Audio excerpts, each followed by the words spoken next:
Hi, I'm Renee, and I am with the Scandalaris Center, and I'm here with my venture host, Sharon of Avocado Leaf Tea. Sharon, would you like to introduce yourself? Hi, I'm Sharon Colonna. I own Avocado Leaf Tea, and we're out on our grove today. So I'm just going to ask Sharon a few questions about her business, Avocado Leaf Tea Co.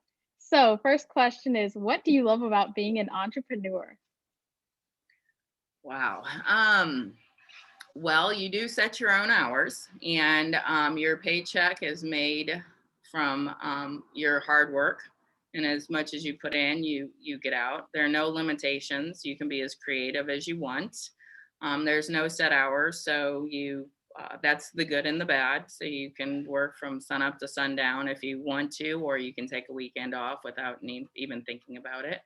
Um, it's the only thing I've pretty much ever done my entire life, so it's all I know, but I like it. Sounds good.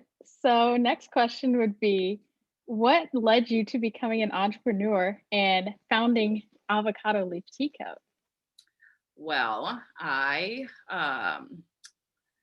started as an entrepreneur when I was 21. I opened up a nail salon and then a second one, and then I had an advertising company for a while. So I've always just been, I've, if I see a need, I try, and it excites me, I try to do it, fulfill the need.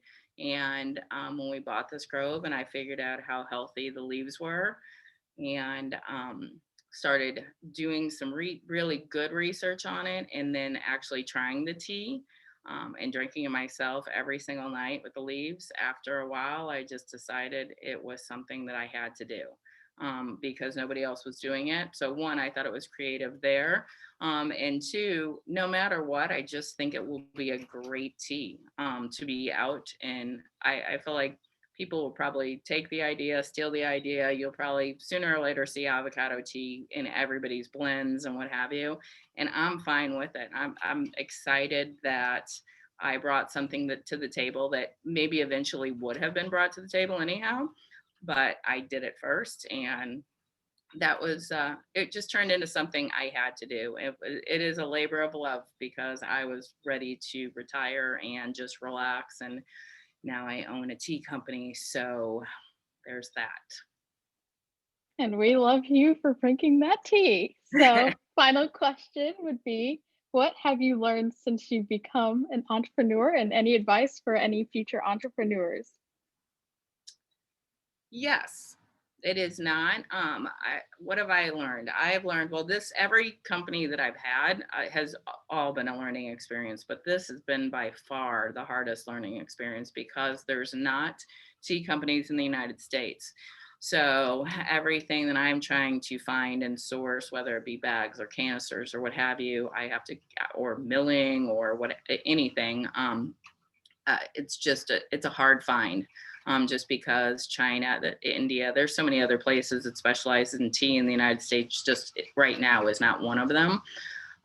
So this would be by far my biggest learning experience. And as far as what the hardest part is just to stay focused on what you're doing, because you don't have a boss, you don't have deadlines, you don't have timelines. There's no one that's telling you that this needs to be done at everything you're doing it is you're doing it and you're creating it. So you just really have to be that type of person that works well on their own and can think outside of the box and knows when to ask for help, which was one of my biggest learning curves there.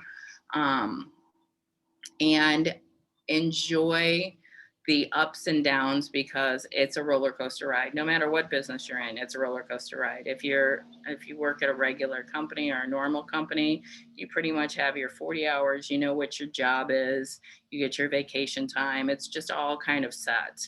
When you're an entrepreneur, you just never know what is around the corner. I mean, we're an avocado tea company right now, but all we need is one really bad year with no rain and our leaves could all go bad, and there's just something that's around every corner that you really don't even know what it is, which is completely unlike just having a regular 9 to 5 job. So each has its own benefits, and I do definitely think that um, there are different types of people that fit better in different worlds and will eventually be happier in different worlds. For me, I've worked twice in my life for someone else, and although I learned a lot and enjoyed the experience, I just knew that that really wasn't my calling.